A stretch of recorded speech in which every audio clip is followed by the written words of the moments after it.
গরিব হওয়া কি কোনো অপরাধ?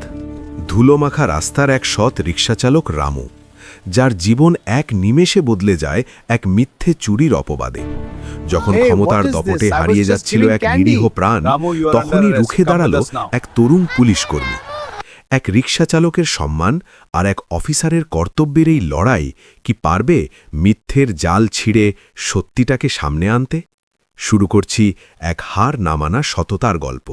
সকালবেলা শহরের রাস্তাগুলো ধুলোয় ভরা ছিল, আর এক কোণে দাঁড়িয়ে রামু রিকশাওয়ালা তার পুরনো মর্মরে রিকশাটা পরিষ্কার করছিল। মুখে ঘাম, চোখে ক্লান্তি, কিন্তু তবুও ঠোঁটে হাসি। এটাই ছিল তার পরিচয়। সে পরিশ্রম করে উপার্জন করত, সততার সাথে জীবন কাটাত। কিন্তু সেদিন ভাগ্য তার জন্য অন্য কিছু লিখে রেখেছিল। দুপুরে এক সরকারি অফিস থেকে এক মহিলা অফিসারের পার্স চুরি হয়ে গেল। তাতে টাকা, একটা অফিস পাস এবং কিছু জরুরি ফাইল ছিল। কিছুক্ষণ পরেই অফিসার রেগে গিয়ে তার বডিগার্ডকে চিৎকার করে বললেন, ওই রিকশাওয়ালাটাই বাইরে ছিল, ওই নিশ্চয় চুরি করেছে। রামু তখন বাসস্ট্যান্ডের বাইরে বসেছিল, নিজের রিকশায় বসে থাকা এক বাচ্চাকে লজেন্স দিচ্ছিল। তখনই পুলিশ এসে তাকে ধরে ফেলল। ভিড় জমে গেল। লোক বলতে লাগলো, আরে হ্যাঁ, এই তো রোজ এখানে দাঁড়িয়ে থাকে, গরিব মানুষ, যা খুশি করতে পারে। কেউ সত্যিটা জানতে চাইল না। পুলিশ কোনো প্রমাণ ছাড়াই তাকে থানায় নিয়ে গিয়ে ঘন্টার পর ঘন্টা বসিয়ে রাখে। থানায় অফিসার জিজ্ঞেস করলেন, কবুল কর, পার্স তুই চুরি করেছিস। রামুর চোখ দিয়ে জল গড়িয়ে পড়ল। স্যার, আমি কারো কিছু নিইনি, আমি তো রোজ আমার অসুস্থ মায়ের জন্য টাকা জমা করি। কিন্তু কারই বা মাথা ব্যথা ছিল। ওদিকে সেই অফিসার মহিলা নীলা বর্মা, যিনি একজন বড় সরকারি অফিসার ছিলেন, মিডিয়ায় ইন্টারভিউ দিচ্ছিলেন। আমাদের সিস্টেমে এমন ছোট অপরাধীদের কোনো জায়গা নেই, কঠোর ব্যবস্থা নেওয়া হবে। ক্যামেরার সামনে তিনি সততার কথা বলছিলেন, আর নেপথ্যে এক গরিব মানুষের জীবন ধ্বংস হচ্ছিল। রাতে রামুর বৃদ্ধা মা যখন থানায় পৌঁছলেন, তখন দরজাতেই তাকে আটকে দেওয়া হলো। বৃদ্ধা মহিলা, ভেতরে যাওয়া মানা। সেই সময় মা আকাশের দিকে তাকালেন এবং বললেন, ভগবান, আমার ছেলে যদি নির্দোষ হয় তবে তুমি সত্যিটা দেখিয়ে দিও। পরের দিন খবরের কাগজে বড় হেডলাইন ছিল, রিকশাওয়ালা হলো চোর। শহরের মানুষ তাকে নিয়ে উপহাস করতে লাগল। কিন্তু সেই রাতে যখন সে লকআপে বসেছিল, একজন নতুন পুলিশকর্মী ডিউটিতে এলেন, কনস্টেবল অর্জুন সিং। তিনি রামুর চোখে অন্য কিছু দেখলেন। ভয় নয়, সততা ছিল। অর্জুন তার সিনিয়রকে বললেন, স্যার, আমার এই কেসটা একটু অদ্ভুত লাগছে, সিসিটিভি ফুটেজ চেক করে নি। কিন্তু সিনিয়র ধমক দিলেন, তোর নতুন চাকরি, বেশি বুদ্ধি খরচ করিস না। তবুও অর্জুন চুপচাপ তদন্ত শুরু করলেন। তিনি দেখলেন যে সময় পার্স চুরি হয়েছিল, রামু সেই জায়গা থেকে 500 মিটার দূরে ছিল। সিসিটিভিতে পরিষ্কার দেখা যাচ্ছিল, এবং ফুটেজে যে লোকটা অফিসারের ঘরের থেকে বেরোচ্ছিল, তার হাতে সেই লাল ফাইলটা ছিল, কিন্তু মুখটা অস্পষ্ট ছিল। অর্জুন জুম করলেন এবং ছবি পরিষ্কার হলো। সে কোনো সাধারণ মানুষ নয়, সে অফিসার নীলা বর্মার পার্সোনাল অ্যাসিস্ট্যান্ট ছিল। এবার গল্প মোড় নিতে চলেছিল। রামুকে যে চোর বলা হয়েছিল, এবার সে নিজেই প্রমাণ হতে চলেছিল নিজের সততার এবং সম্মানের। কিন্তু অর্জুনকে এই সত্যিটা দেখানোর জন্য পুরো সিস্টেম তার বিরুদ্ধে দাঁড়িয়ে যাচ্ছিল। থানায় রাত গভীর হচ্ছিল। সব পুলিশকর্মী ডিউটি শেষ করে চলে গিয়েছিল, কিন্তু অর্জুন সিং এখনও তার ছোট ডেস্কে বসেছিল। সামনে খোলা ল্যাপটপে সেই সিসিটিভি ফুটেজ বারবার চলছিল। প্রতিবার যখন সে ক্লিপটা দেখত, তার ভেতরটা জ্বলে উঠত। সে পরিষ্কার দেখতে পাচ্ছিল সেই লাল ফাইলটা, যেটা অফিসার নীলা বর্মার হাত থেকে চুরি হয়েছে বলে জানানো হয়েছিল, সেটা সেই লোকটার হাতে ছিল যে প্রতিদিন ওনার সাথে অফিসে আসত। অর্জুন ধীরে ধীরে বিড়বিড় করলেন, যদি এটা সত্যি হয় তবে একজন গরিব মানুষের ওপর মিথ্যে অপবাদ লাগানো হয়েছে। কিন্তু তিনি জানতেন, যদি তিনি এই সবকিছু কোনো প্রমাণ ছাড়াই জানান, তবে তার নতুন চাকরি বিপদে পড়ে যাবে।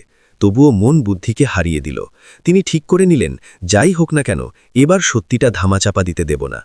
পরের দিন সকালে তিনি আবার নীলা বর্মার অফিসে পৌঁছলেন। ওনার সামনে ঝুঁকে বললেন, ম্যাডাম, সিসিটিভি ফুটেজে কিছু দেখা যাচ্ছে, হয়তো ভুল হয়ে গেছে।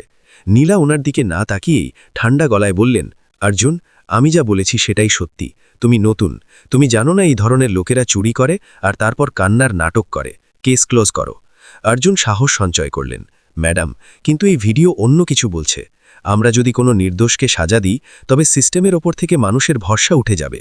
নীলা রেগে গিয়ে বললেন, তুমি জানো তুমি কার সাথে কথা বলছো? যাও, নয়তো তোমার নামে রিপোর্ট করতে হবে।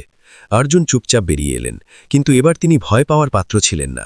তিনি প্রমাণ নিজের পেনড্রাইভে কপি করলেন এবং সোজা মিডিয়া অফিসে পৌঁছে গেলেন, যেখানে তার এক পুরনো বন্ধু কাজ করত। নাম ছিল রবি শর্মা, একজন সৎ সাংবাদিক। রবি ফুটেজ দেখল এবং বলল, ভাই, এটা তো বড় ব্যাপার, কিন্তু যদি আমরা এটা চালাই তবে ওপর থেকে চাপ আসবে। অর্জুন বললেন, ভাই, একজন গরিবের জীবন বাজি লেগে আছে। যদি আমরা চুপ থাকি তবে পুলিশ ইউনিফর্মের মানেই বাকি। রবি দীর্ঘশ্বাস নিল। ঠিক আছে, কিন্তু আমাদের আরও অকাট্য প্রমাণ চাই। শুধু এই ভিডিও যথেষ্ট হবে না। এরই মধ্যে থানায় রামু তখনও বন্দী ছিল। 3 দিন ধরে সে ঠিকমতো খাবার পায়নি। সে রোজ রাতে তার মায়ের কথা মনে করত, যিনি বাইরে দরজায় বসে থাকতেন, ক্লান্ত হয়েও বাড়ি যেতেন না। চোখ দিয়ে জল পড়ত। মা, আমি কিছু করিনি। কিন্তু কেউ বিশ্বাস করত না। পাশে বসে অর্জুন চুপি চুপি বললেন, রামু, আমি তোর কেস আবার খুলব, তুই ভরসা রাখ। রামু একটা ক্লান্ত হাসি দিল। স্যার, গরিবকে কে ভরসা করে? কিন্তু আপনি যদি সত্য হন, তবে ভগবান আপনার সাথে থাকবেন। অর্জুন রাত জেগে প্রমাণ জোগাড় করা শুরু করলেন। অফিসারের অফিসে সিসিটিভি, সেই পার্সোনাল অ্যাসিস্ট্যান্টের কল রেকর্ড এবং তার ব্যাংক ট্রানজ্যাকশন।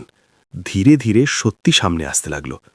চুরির পর সেই দিনই ওই অ্যাসিস্ট্যান্টের অ্যাকাউন্টে 1 লক্ষ টাকা ট্রান্সফার হয়েছিল এবং সে পরের দিন হঠাৎ ছুটি নিয়ে গায়েব হয়ে গিয়েছিল। এবার ব্যাপারটা পরিষ্কার ছিল। আসল চুর ওখানেই ছিল, আর রামু শুধুমাত্র একটা সহজ শিকার হয়েছিল। অর্জুন প্রমাণের একটা পুরো ফাইল তৈরি করলেন এবং সোজা এসপি অফিসে গেলেন। এসপি সব রেকর্ড দেখে বললেন, যদি এটা সত্যি হয় তবে এটা খুব বড় কেস ব্যাটা, কিন্তু খেয়াল রেখো, এতে এক বড় অফিসারের নাম আছে। অর্জুন বললেন, স্যার, আমি সত্যের জন্য দাঁড়িয়েছি, কারোর বিরুদ্ধে নয়। এসপি ইমার্জেন্সি মিটিং ডাকলেন। নীলা বার্মাকেও ডাকা হলো। তিনি আত্মবিশ্বাসের সাথে এলেন, যেন সব কিছু আগে থেকেই ঠিক করা। কিন্তু যখন স্ক্রিনে ভিডিও চলল এবং তাতে ওনার পার্সোনাল অ্যাসিস্ট্যান্টকে লাল ফাইলের সাথে অফিস থেকে বেরোতে দেখা গেল, ওনার মুখের সব জেল্লা হারিয়ে গেল।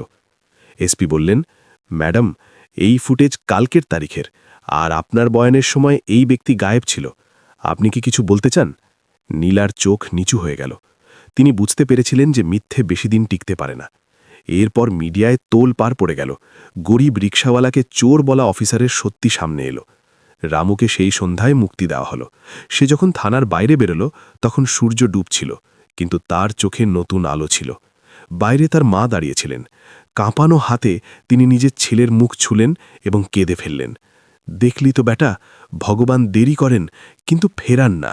রামু বলল, মা, এবার কেউ গরিবকে ছোট ভাববে না। কিছুদিন পর পুলিশ সেই অ্যাসিস্ট্যান্টকে ধরে ফেলল। সে কবুল করল যে সে টাকা নিয়ে পার্স চুরি করেছিল এবং অফিসার বিষয়টি ধামাচাপা দেওয়ার চেষ্টা করেছিলেন। নীলা বর্মাকে সাসপেন্ড করা হলো। মিডিয়ায় রামুর গল্প সব চ্যানেলে চলছিল। লোক বলছিল যে সে গরিব ছিল কিন্তু সৎ ছিল। শহরের রাস্তায় আবার সেই পুরনো রিকশা চলতে লাগল, কিন্তু এখন লোক সেই রিকশায় বসতে ইতস্তত করত না, বরং হেসে বলতো, ভাই, তুমি তো হিরো। রামু প্রত্যেক সাওয়ারির আগে ভগবানকে হাত জোড় করত, ধন্যবাদ, তুমি আমার নাম পরিষ্কার করে দিলে। এরই মধ্যে কনস্টেবল অর্জুন সিংকে পুরো জেলায় সততার জন্য সম্মানিত করা হলো। অনুষ্ঠানে তিনি বললেন, আজ আমি শুধুমাত্র একটা কথা বলতে চাই, গরিব হওয়া অপরাধ নয়, কিন্তু নির্দোষকে অপরাধী বানানো সবথেকে বড় পাপ। যদি প্রতিটা পুলিশকর্মী একটু ন্যায় বিচার নিয়ে দেখেন, তবে সমাজ নিজেই বদলে যাবে। রামু সেই অনুষ্ঠানেই পেছনে বসেছিল, চোখে জল এবং ঠোঁটে হাসি নিয়ে। অনুষ্ঠান শেষ হবার পর অর্জুন তার কাছে গেলেন, বললেন, রামু, এবার তুই বাড়ি যা, তোর মা তোর অপেক্ষা করছে। রামু বলল, স্যার, যদি আপনার মতো মানুষ এই উর্দিতে থাকে, তবে ভগবান গরিবদের এখানেই আছেন। গল্প এখানেই শেষ হয় না। কয়েক মাস পর একদিন অর্জুন একটা খাম পেলেন। তাতে একটা ছোট কার্ড ছিল, লেখা ছিল, ধন্যবাদ স্যার, আজ আমি নতুন রিকশা কিনেছি এবং তাতে লিখেছি, সততাই সবথেকে বড় সম্পদ।